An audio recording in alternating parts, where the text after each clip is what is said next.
This podcast can be found on Podbean, Spotify, and YouTube. Hello and welcome to the Paper Prototypes podcast. I'm Rex, and I'm here with Jan, who is one of the developers, and I guess you would say you are the director behind Knight's Path: The Tournament. So, Jan, why don't you tell me a little bit about yourself, and then tell me a little bit about the game? Hello. I am Jan. I am the game director of Knight's Path.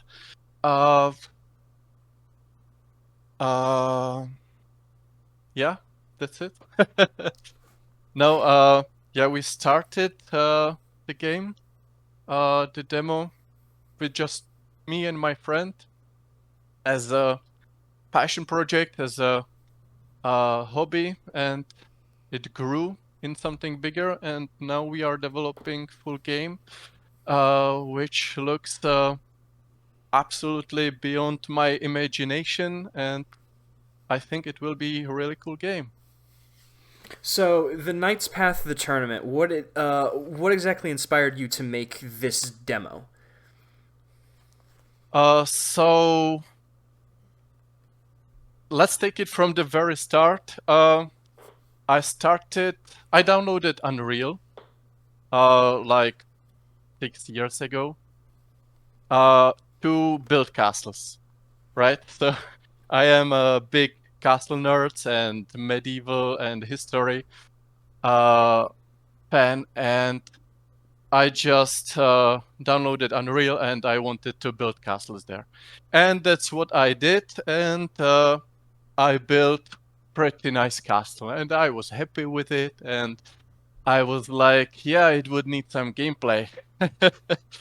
So yeah, I started to learn programming, blueprints in Unreal from the beginning, and I started to develop the prototype, let's say. It was completely something different than what we see in the demo. But it was much easier than I thought, because I always wanted to make game, my dream game, like from my, I don't know, 6 years when I started to play computer games. And I was actually planning it. I was writing every idea down and so on. But I was always like, it is impossible, right, for solo dev or for indie developer to create a game. That's basically impossible. So then I started to write it as a book, all those ideas for the game. And yeah, then I actually find out that it maybe isn't that impossible. And then I got connected with other programmers on Discord, and I befriended Amin, which I helped with his combat framework that he's selling on Unreal Marketplace. And as how do you call it? Because I helped him, he promised me to help me with my project.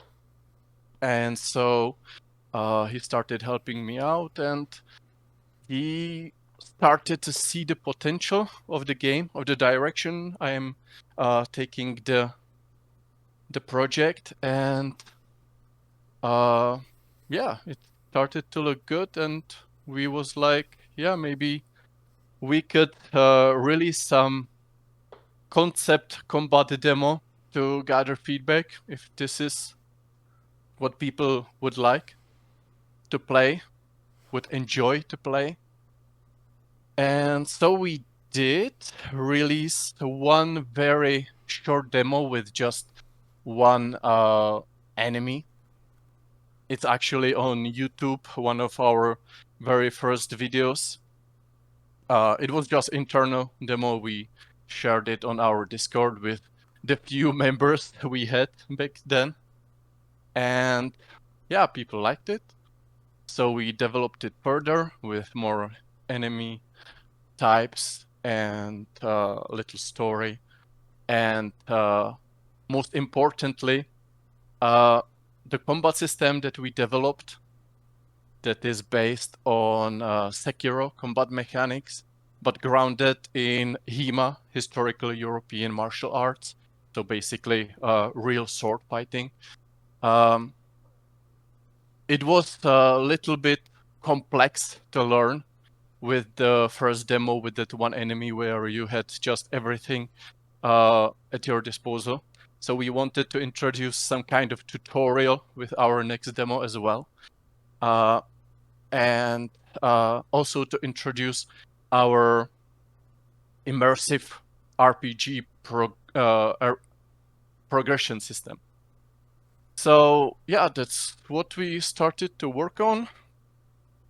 We thought that it will be, again, an internal demo, just something small, but we improved on it, and it grew bigger than we thought. And then it was like its own little game.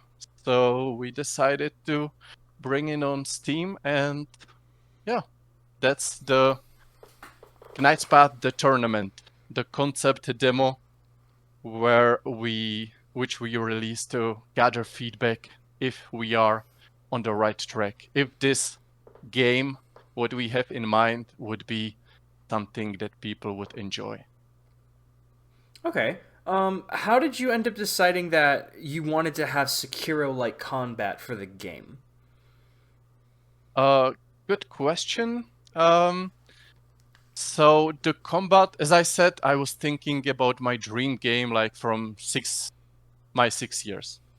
And every game I played, I cherry-picked the best thing from that game that I wanted to use in my dream game, like the ideas. And then I played Gothic, German old school RPG, not very well known in US because Juwood, the publisher, did really mess up the marketing for the US market, which is really sad because it is an awesome game. And I fell in love with this game, with its RPG progression system, which we are taking the inspiration from, the world design and so on. But the combat, even though it was fun, it wasn't that what I was imagining for my game. And yeah, then every game I played, I was like, maybe something like this would be a better idea. I played Dark Souls. I really loved it. That was something I was thinking about of using their combat system. But then I played Sekiro, and it was like, it just clicked. The parry-based combat system, where the defense is not just rolling and dodging away. It was exactly what I was thinking would fit perfectly for an RPG, for the RPG progression system that I plan, and for the medieval HEMA inspired combat. That means more realistic combat, right? Because in real fight, you are not really rolling away from the enemy's attacks, which is basically now a meme. But you are parrying the incoming attacks. And the combat in Sekiro, not only it was the most fun and rewarding combat system that I have ever played, but it just clicked together. So we took the inspiration from it, and we knew this is exactly what we wanted. So, Sekiro, for the reasons that you need to be able to see what you're gonna parry, has very telegraphed attacks, and everything is very exaggerated with its movement, especially with the types of enemies that you're fighting. The setting that you're going for is very grounded, and you've been inspired, that you've stated, by HEMA, which is historical European martial arts for anyone who doesn't know. But HEMA, you don't necessarily want to telegraph your attacks because you don't want your opponent to know what your next sword swing is going to be. So how have you blended those two ideas together, where the exaggeration of Sekiro, but the more grounded reality of HEMA fighting and your setting? Yes, great question. And exactly as you said, uh, in HEMA or in real life, you don't want to telegraph your opponent your attack.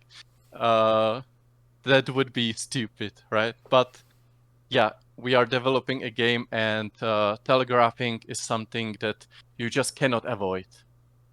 So yeah, our animations, I think we found pretty good balance for it, and our RPG progression system, how do you call it? Helps it further, and because when you start, the RPG progression system, when you start, you play as someone that never held a sword. So when you pick up a sword, you just hold it wrong, and if you try to attack, it's clumsy, it's awkward, it's slow, and you do this big overswings, and it doesn't really feel good. But that's how it would be realistically first. By the way, realism doesn't always equals fun, but there are some exceptions. For example, this, in my opinion. And so when you fight the enemies, you can learn their the combat system better because everything is just slower. But later on, you learn how to control the sword, how to use the sword. So you jump in those 4 skill levels from novice to adept to expert and to master. And with each skill level, your complete animation set changes. You learn how to hold the sword properly, proper stance in which you should go with the sword, how to attack properly, and so on and so on. And thus the animations and the attacks starts to be less telegraphed, starts to be quicker, and you are just slowly adapting to the combat system as a player. So, and then you are a master, and there we can go full beast mode with super quick attack patterns and combos and so on. But still, even as a master, there needs to be some telegraph. For example, in the demo, we have block attacks. So if you go in block stance, it unlocks your different attack combo. And from that stance, we have a thrust. And that thrust is basically immediate. And we playtested it, and the AI could do everything what the player could do. But we very quickly find out that you just cannot see the incoming thrust because there is zero telegraph. There's just the sword coming to you, and because it is not a swing, you don't even see the sword moving. So it was basically impossible to parry or dodge or anything. So for the demo, we just disabled these attacks for the AI and used it only for the players. But for the full game, because we really want that the AI is capable of everything that player can do, and because we have now our own mocap animator, we took this attack from the Ox Guard, how is it called in HEMA, and we added a little step forward before the thrust attack comes in. Of course, absolutely unrealistic, or would be stupid to do in a real fight. but absolutely necessary for the combat system. So you want to have progression where characters, their stance, I guess, evolves over time. But one thing about that I really enjoy from the Souls franchise is that every weapon tends to have its own unique move set. So when you get a new weapon, it's like, oh, let me figure out how I want to approach this situation with what I've been given. Um, is that something you want to go for with your game going in the future? Just because I'm imagining having different stances of progression for the players, I guess, how they can handle a weapon, but also having different move sets for each weapon is going to have so many animations that you would need to deal with. Yes, exactly. So that's the challenge that we accepted. And to answer your question, yes, every weapon type will have different animations, because you just cannot fight with a spear as you are fighting with a longsword, or with a sword and shield as you are fighting with a longsword. So yeah, every weapon type will have its own animations. And how we solve it, because it would be really impossible. It would be even bad design, I would argue, to have every weapon its own RPG progression system, because you would really have to specialize on each weapon. So what we decided is to introduce like 2, maybe 3 main weapon types, which would be for sure longsword and sword and shield. And with that, with those 2 main weapon types, have the full progression system. And then introducing secondary weapon types like a spear or a hammer, mace, and so on, which will not have this progression system, but it will unlock in certain skill level. So, for example, let's say greatsword, two-handed sword. You can pick it up whenever you want, but you just cannot swing it properly. Like, imagine in Dark Souls 1, when you pick up the Zweihander and you didn't have enough strength to wield it. So it was really awkward Oh, where to you swing with it. used it like a baseball bat with a piece of rock, like rebar stuck to the end of it, so you're just Yes, exactly. swinging that thing. Oh, God, I Like hate a that thing. huge hammer. Yeah, just it wasn't really. You wasn't really able to wield that weapon. And that will be the same in Knightspath. So you can try it right at the beginning if you find a great sword, but you will just not be able to wield it properly.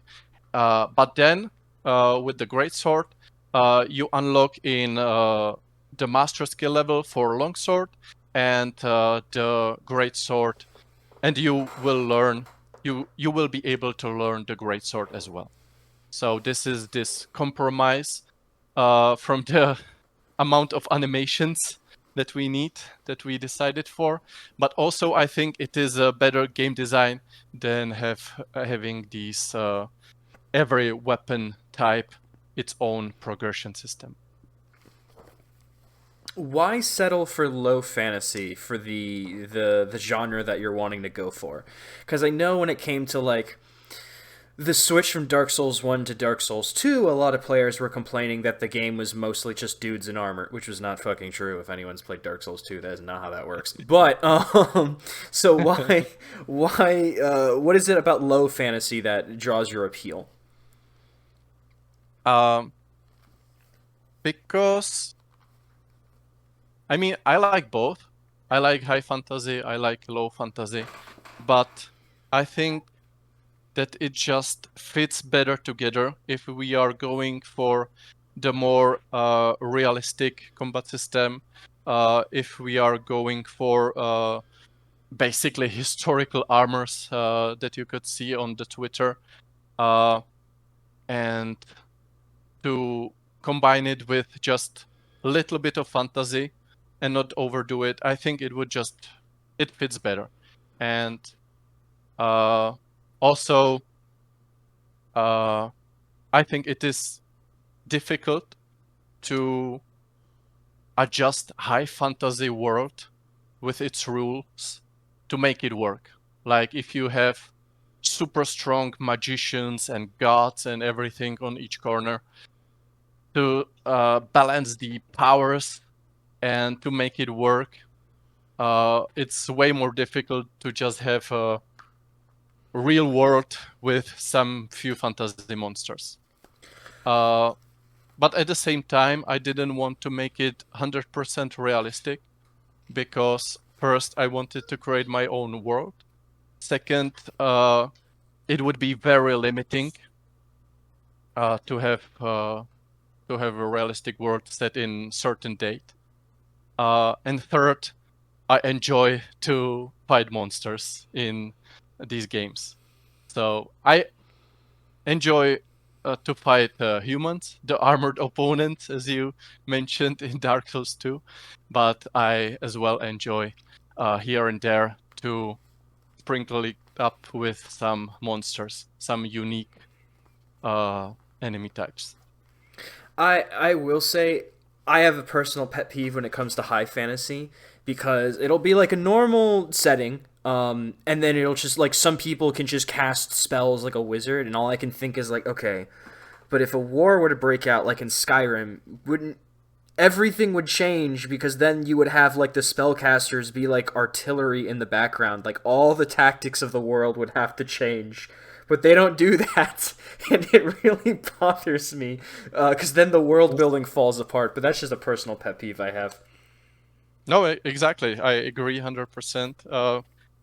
It's it is possible to balance it out, but it is difficult to when you introduce magic and this powerful magic that you can just cast a rain of meteors, then you don't need an army. You don't need a soldier with a spear in his hand.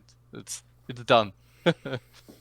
So, how has it been trying to put together the team for Knight's Path? Because your full version, from what I saw you posted, I believe you wanted a 60-hour long, small, dense open world as the final product, correct? 60 hours, I think that's too much. Didn't, I think I didn't ever set 60 hours. But what we are aiming for, of course, this still can change a lot. But what we are aiming for is a small game, so between, let's say, 20 to maybe 40 hours. We will see. The original plan after the demo was really, really small game, like 10 hours, just few quests with a very small world. But as we put together the team and we saw what we are capable of with the armors and the animations, how the combat evolved thanks to the feedback from the demo and so on, it felt like a big missed opportunity.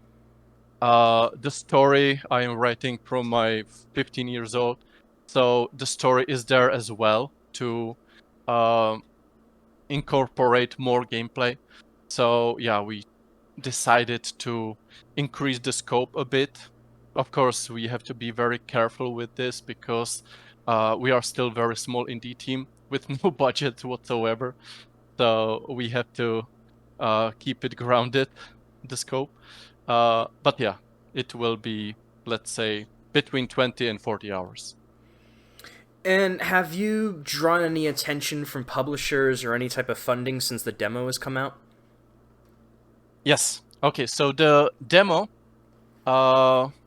when we saw what we have created, that it's basically its own small game and that the combat system is really decent, uh, we released the demo on Steam to gather feedback and to attract some publishers to talk with them about the potential funding of the game, so we can really achieve the vision that we had with this game.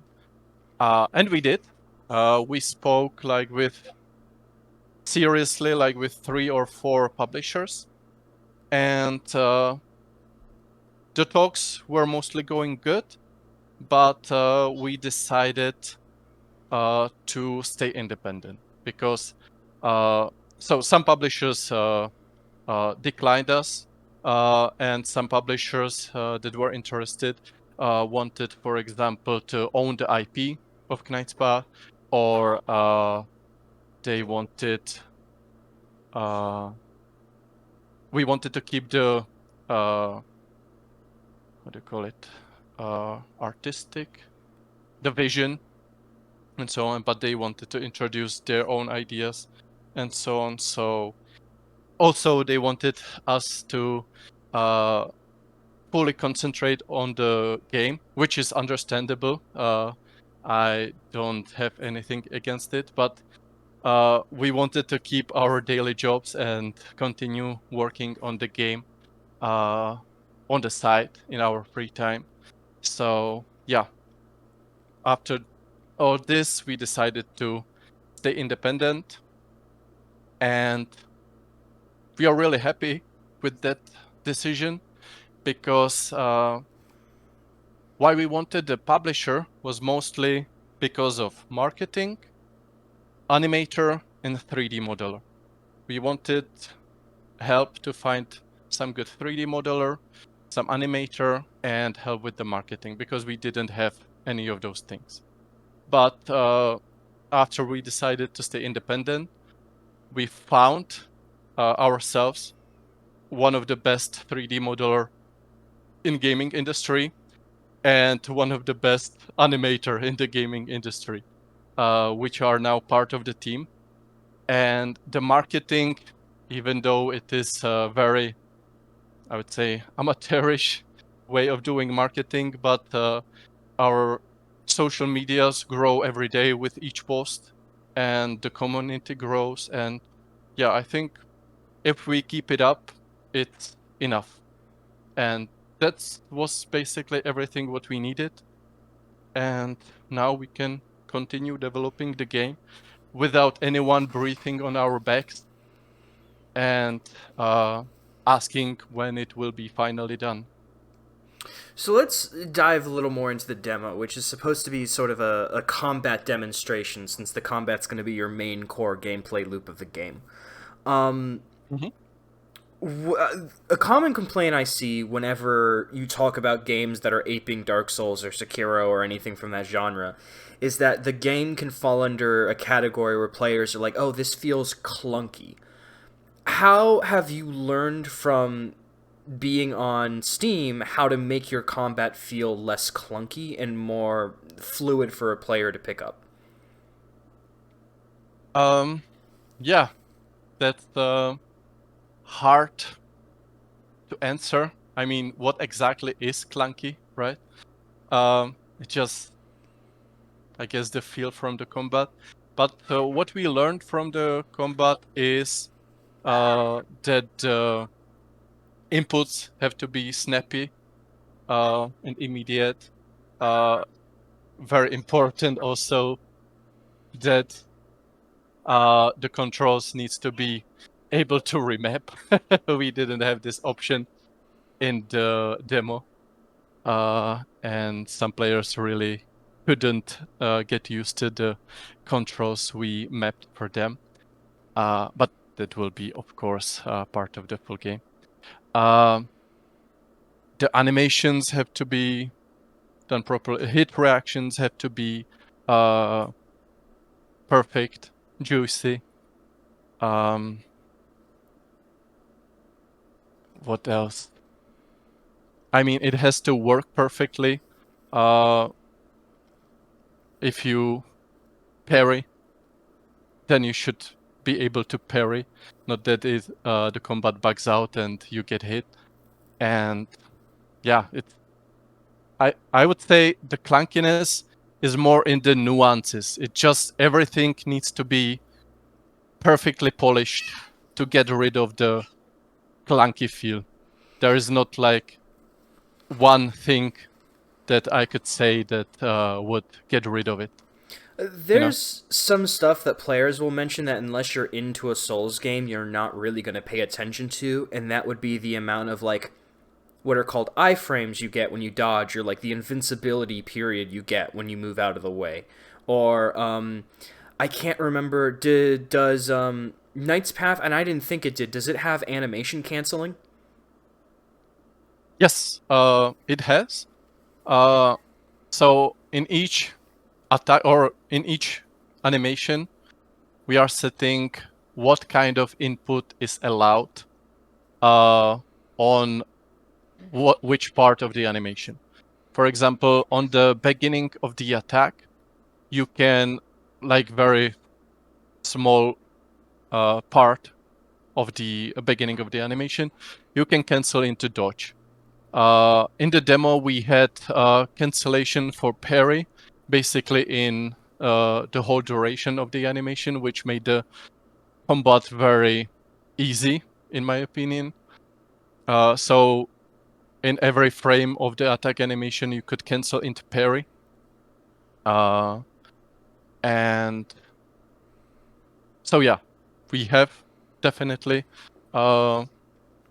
cancellation of the attacks, and it depends what kind of input, what kind of move you want to do, and in what kind of stage of the animations. And what about when it comes to sound design? How do you end up making your game feel good? Because that was one thing I noted was when I got to do the heavy attack, I was like, okay, this is feeling solid with the sound effect of winding up the weapon, hitting someone, the sound of like almost like sword hitting meat. So it was very, I guess, impactful when I played the game. Yes, I'm glad to hear that. Yeah, sound design, to be honest, was pain in the ass to get right. Uh, it's just what ends up happening because I didn't have we didn't have any sound designer, so I did the whole sound design myself. And you just so I bought some libraries of sounds, right? Like medieval combat sound library and hit library and so on. And what you then end up doing is just hearing every single sound from like library of thousands of sounds, and you have to pick the right one, right? And you have to go through this multiple times. So imagine me sitting in the living room on the computer and clicking on the strong hits where the blood is flowing and the testifies, or how do you call it, are going out, and these really awful sounds, right? And you have to listen hundreds of them on repeat. You then hear it from your dreams, and it's really not a fun time. But yeah, I was just going through it. I pick up the right sounds. What was the most difficult and what I really wanted to make right was the parry or the deflect sound effect, which end up being a combination of like 10 to 15 different sounds to make it sound right. There was again Sekiro a huge inspiration because the deflection sounds in that game, it is really a treat to listen to.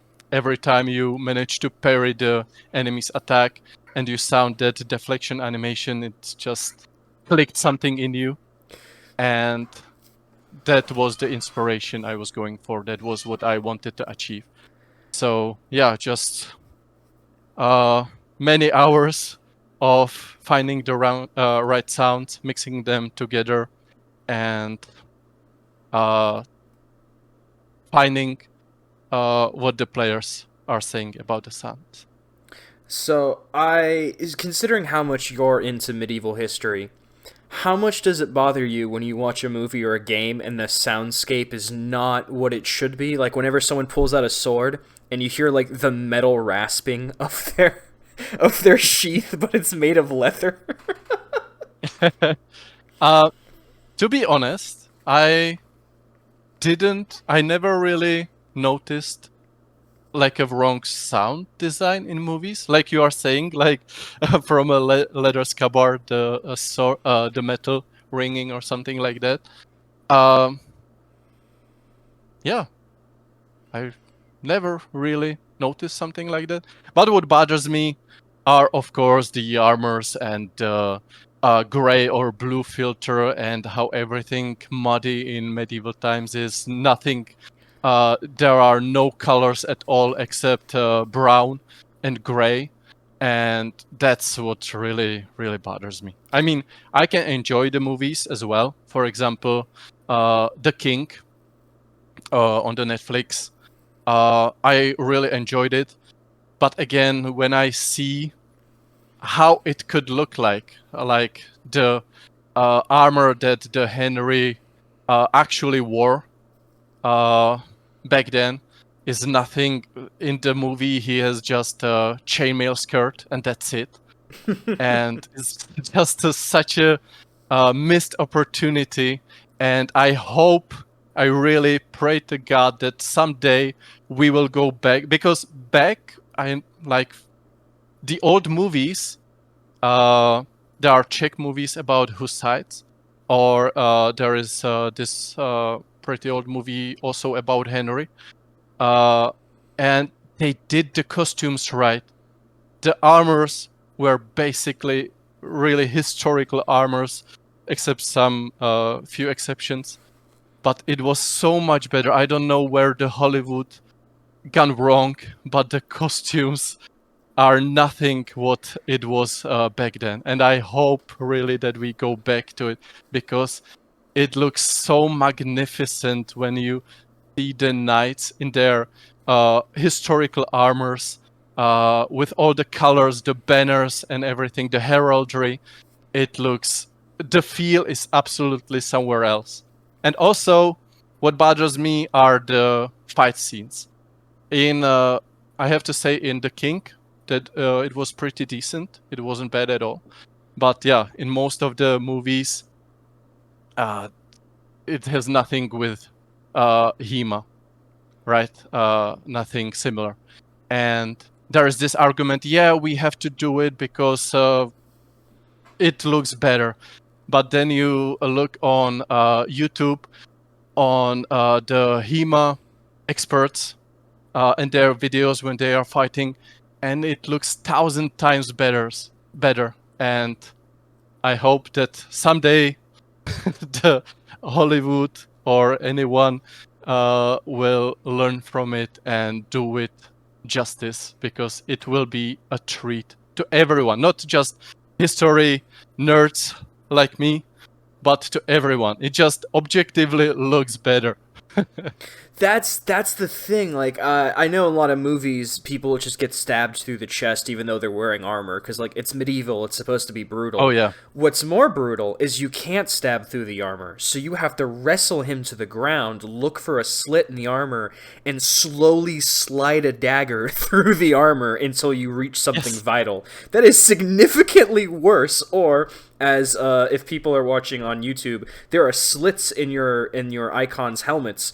So some daggers had a flat pommel, so you'd slide the dagger through the slit on the faceplate and punch the dagger through the skull. Yes, or you just hammer him down through the helmet with multiple hits until the helmet crushes on itself. And yeah, imagine a knight in full armor, right?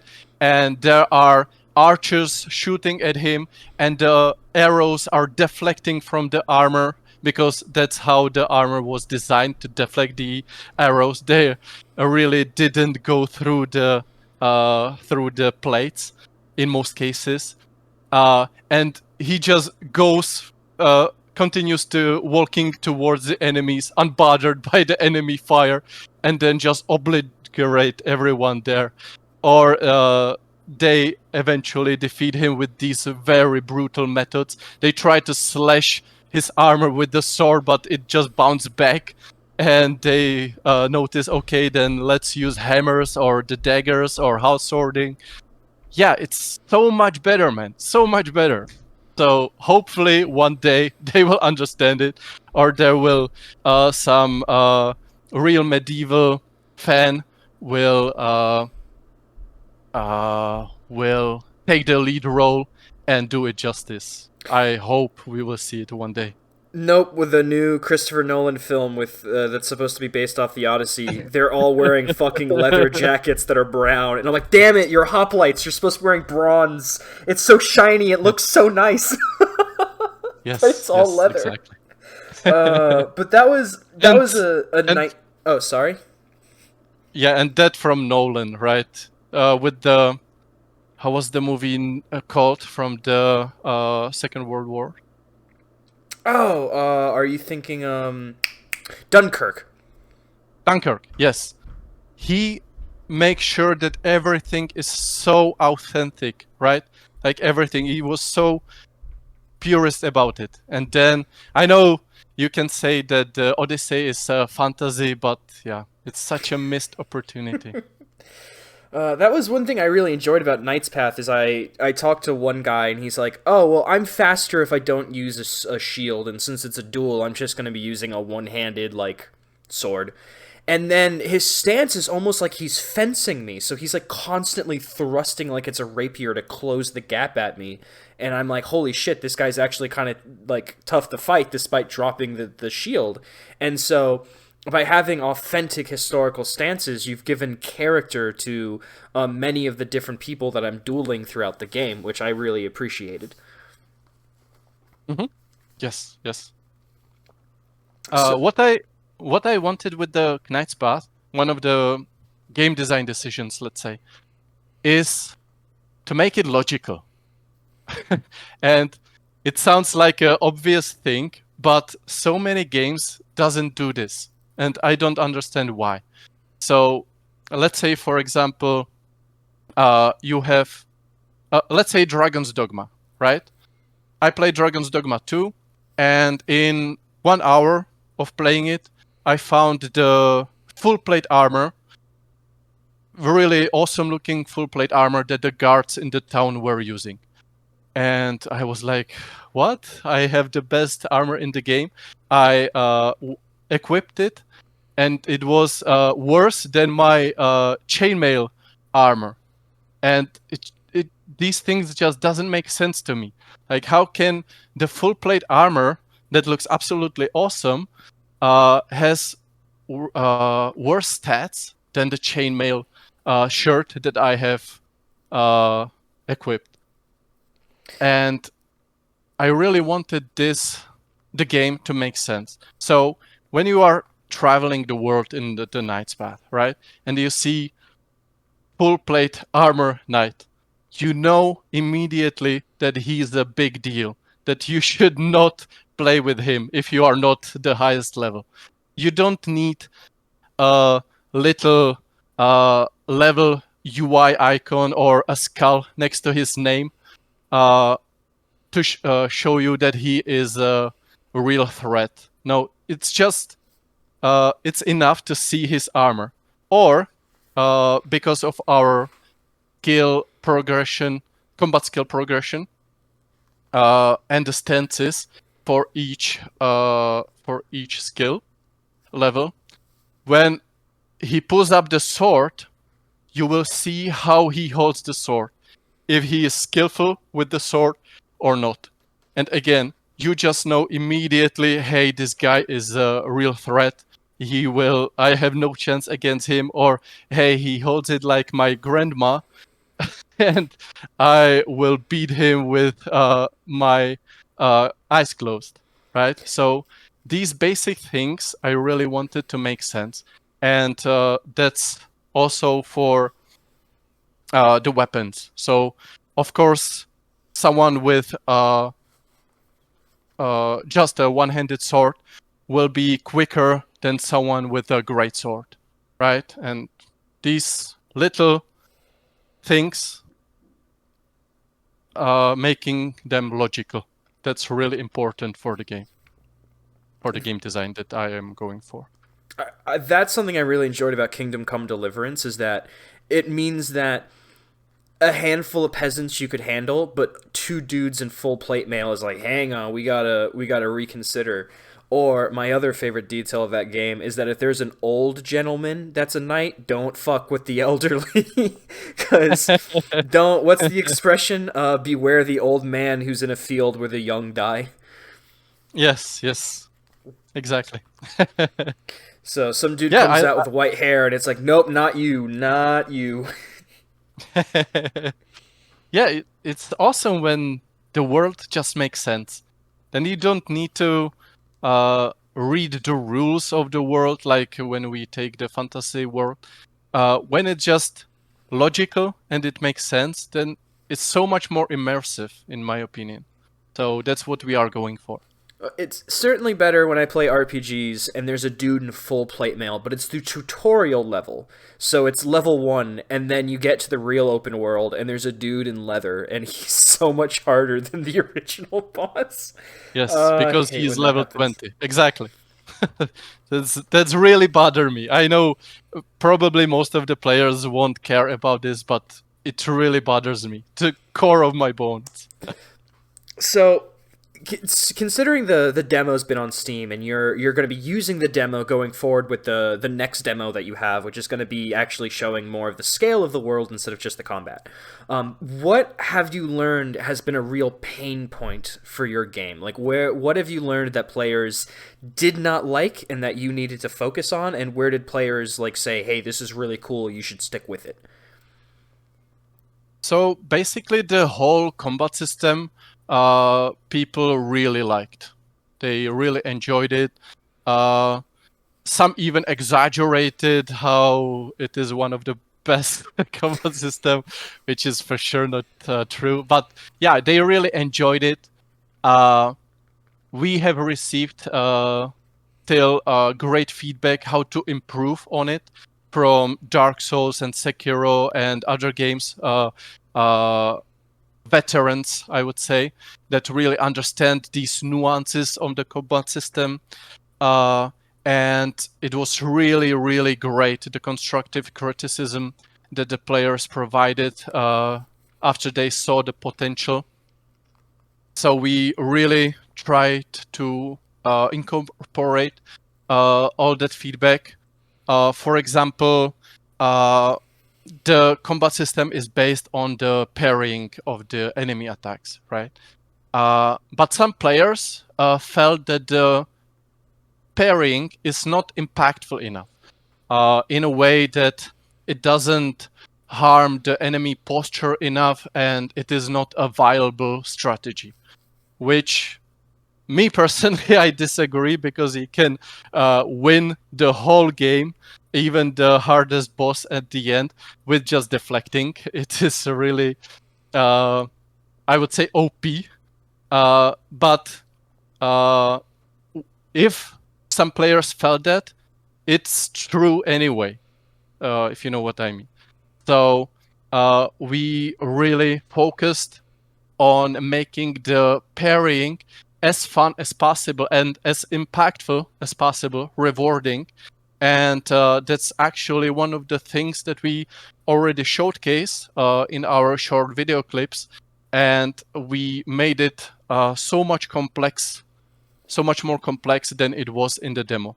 So, for example, so we have now 4 different types of results. What happens when you click the right mouse button or the button on the controller.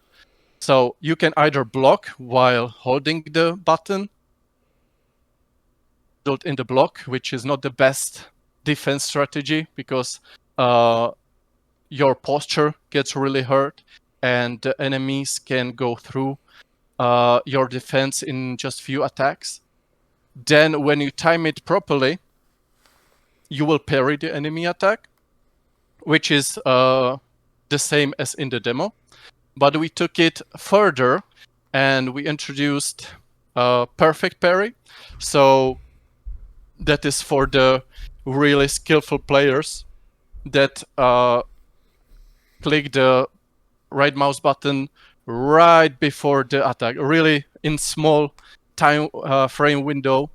If you manage to click it perfectly, you will execute perfect parry, and it will hurt the opponent's posture much more, and it will even cancel his attack combo, and you can then continue with counter attacks and so on. And also, another level, when you are successfully parrying, you made chain of successful parries, you can unlock a half sword parry, where you take the sword in both hands with one hand on the blade. You parry the opponent and throw him off balance, and then can execute half sword riposte, which is a guaranteed hit even through armor, because it is precise attack or thrust on the slits in the armor.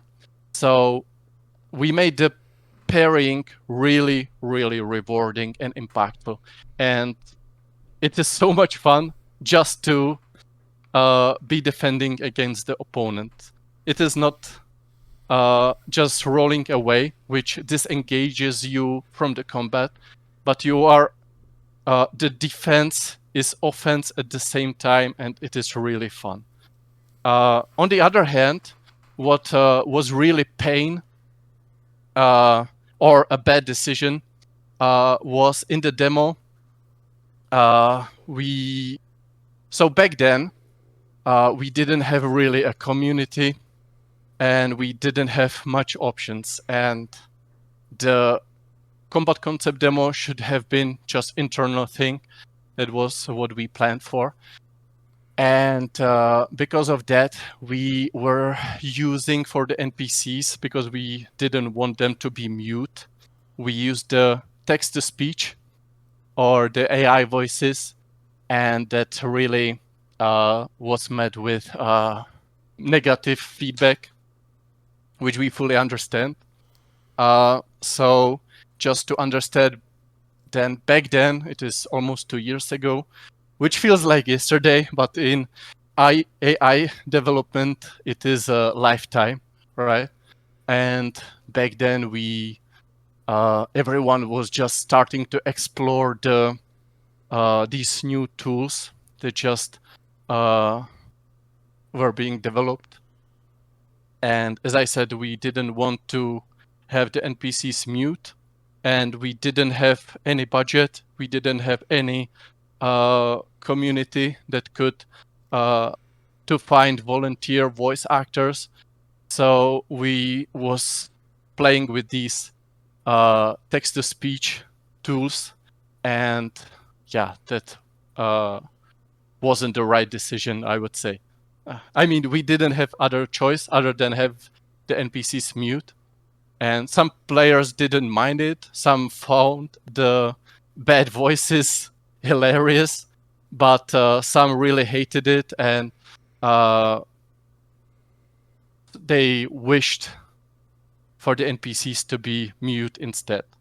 And because we didn't have even any sound options in the demo, they couldn't just disable the voice acting. So yeah, but that was really planned just for the concept.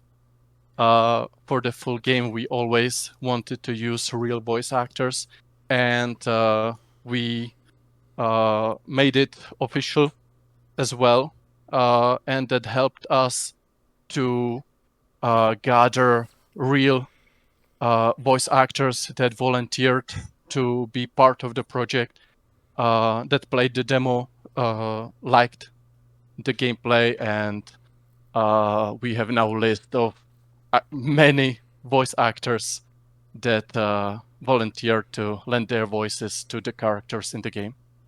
So in the full game, we will not repeat this mistake, and we will definitely be using real voice actors.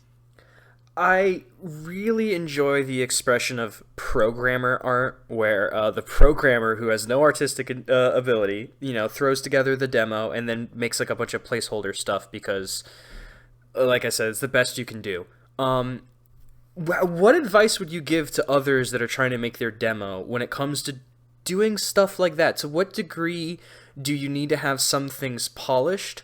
Because there is the risk that some of that more clunky programmer art that's just a placeholder might give players the wrong impression. And would you, if you looked back on it and had to remake the demo today, still use the AI voice acting, even though there's a lot of the controversies that come along with that topic? That's really difficult to say. Mm, I I don't know, man. I mean, my personal opinion, even though some players said that it would be better if the NPCs would just mute, my personal opinion is that if the game is mute, it just feels, how do you call it? Very Like empty? empty, like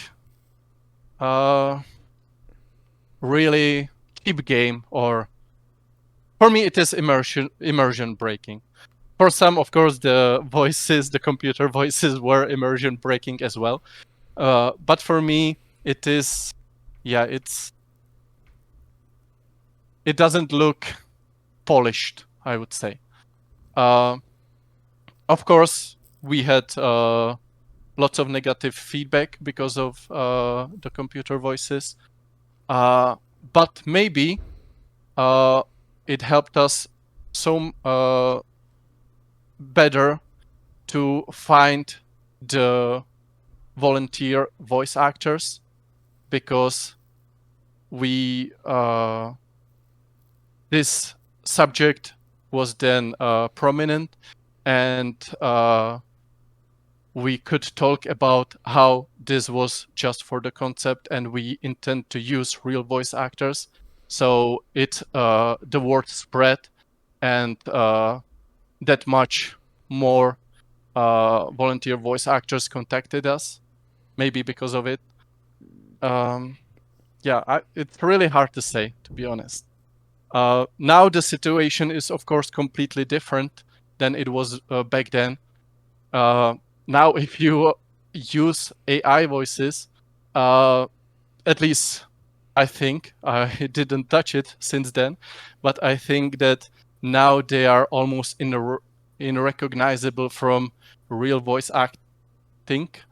And sad part is that I think lots of consumers doesn't care what you have used if the result is good.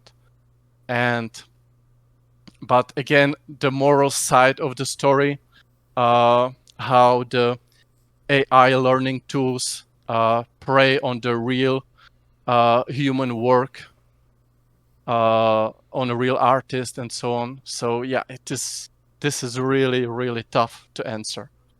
I don't know. I am glad that we are beyond this point and that we have the community we can rely on with all those volunteering voice actors. But for someone that's just starting out, yeah, I don't know. Maybe just go for the mute version. Yeah. But you would say that the demo really helped you like build a community, which is really important for your marketing, correct? Yes. Not only for the marketing, but also for the development, right? For example, with the voice actors. Yeah, both marketing and development. Gotcha. Okay, okay, that makes sense. What has been I guess, the hardest part for marketing the game? Because, like I said, the scale that you've been describing that you want Knight's Path to eventually look like is gonna take a bit of it's gonna be a chunk of change that you need to raise for. So, how is it that you've been approaching this? So what we found out is that Steam is super mega powerful as a marketing tool. You can release hundreds of videos on YouTube. You can build the community on Discord and Twitter and Instagram and TikTok and so on. But Steam is like Steam is like 80% of the whole thing, I would say. So we had like few hundred views on our YouTube videos. The official trailer then for the demo reached, I don't know, like 30, maybe 40,000 views. But the Steam demo, I could actually log in and look at the official number right now. But last time I checked, it was over 120,000 that actually played the demo. Holy And crow. Okay. yes, and that was absolutely mind-blowing for us. And suddenly the Discord server started growing up, the views on the YouTube and followers on other social medias. So the Steam, so for every indie game, release your demo on Steam for free. Don't think about slapping their $1 or $5 price tag. No, for free demo, and it is the best marketing tool that is available to you. So a lot of complaints I saw were about you guys had used like Unreal like content, like stuff from the marketplace, which like I don't even know how that's a complaint. Devs use assets, whatever. I saw that. I saw the voice acting. I saw some criticisms about some clunkiness where some players were struggling. But it looks like overall, it was a huge correct step to put out a demo, so that way you can interact and put your name out there with what you wanted to show. Yes, exactly. I mean, we are currently on 85% positive reviews just for the demo, which, to be honest, we really didn't expect to be as good. And all the criticism that we received was helpful. It didn't hurt us in any way. It was the reason why we put up the demo on the Steam for everyone, to gather the feedback and to know what we did good and what we did wrong. So in case of the Unreal assets, again, I think it is absolutely incredible and awesome that there are such options with pre-made assets. And in this way, as I said on the very beginning, I always thought that it is absolutely impossible to create a game as a solo dev or with a small indie team. But thanks to these tools and assets that are available, it is not impossible. You don't have to model every single thing, every tree, everything you will include in the game, and you can just put it together like puzzle. It is not that easy, trust me.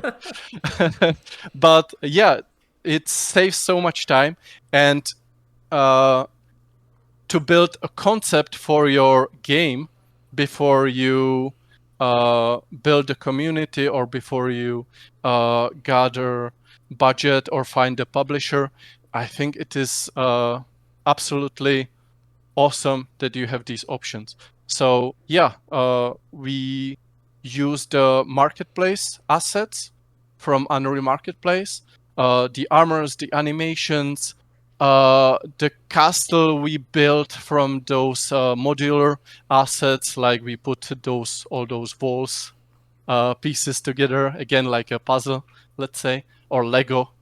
And we created this concept where we could demonstrate where we want to go with the game.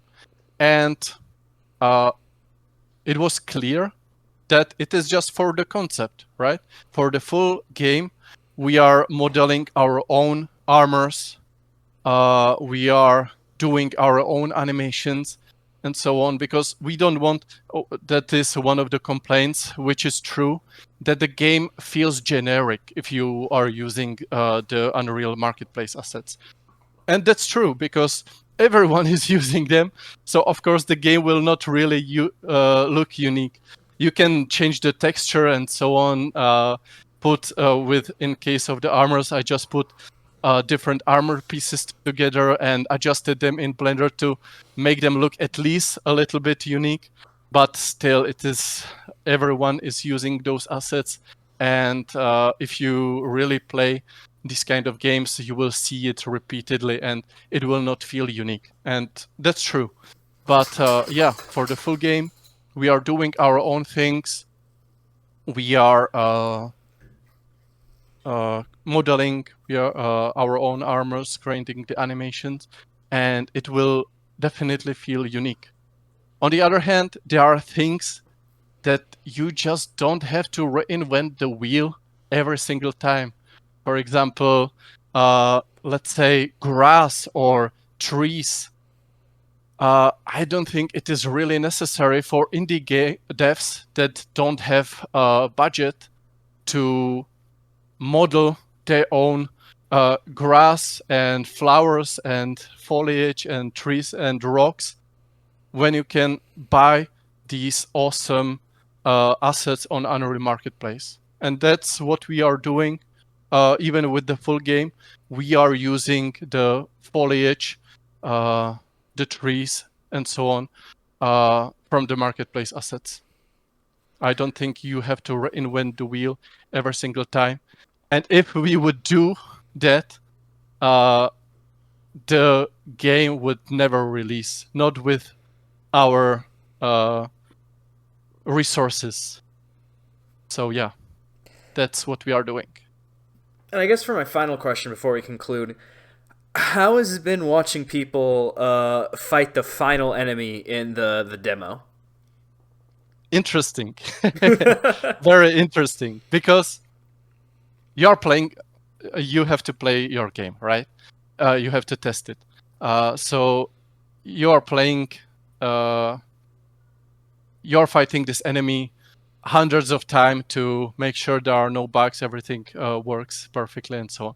And you know it in and out. And then you see the YouTubers and streamers to fight the same enemy with the same moveset that you have developed, and they are using completely different strategies that you didn't even think of. Some better even than what you were using, and it's really, really interesting. Or even more interesting was when we were playtesting the demo and finding the bugs, in which ways the players were able to break the game. Like this totally unexpected thing they did in this exact time when they fought the enemy, how it break the game. For example, when you fight in the arena, you cannot escape the arena until one of you is defeated, right? Then the door opens and you can leave the arena. And you cannot even jump through away from the fence. We put there invincible barriers, which, by the way, is a cheap design, and we are not doing this in the full game. But we put there the invisible barriers, right? And one of the players playtesting it were jumping by the fence, wanted to jump through the invincible barrier, but it wasn't possible, of course. But then when he jumped exactly when he was hurt, which the hit animation knocked back him further, and when he combined it with the jump, he just catapulted him across the invincible barrier. And yes, these kind of very unexpected things, it was really fun and interesting to find out. Well, Jan, I think that covers the basis of the demo. So while I have you here, is there anything else you want to shout out? Any like channels that you run? Anything about the game development? I had one gentleman shout out a local pizza place. Just if you like the demo or if you like the direction we are going with the game, you can follow us on Twitter, Discord, YouTube, Instagram, and stay tuned for the next updates. Alrighty, and with that, you can find this episode out on my YouTube channel or Spotify and Podbean. You can find me on Twitter or Blue Sky. And if you look in the description of the video, there will be a link tree to all of that, as well as a Ko-Fi, as donations help keep the channel alive. And with that, I think that about covers everything, so bye! Ciao!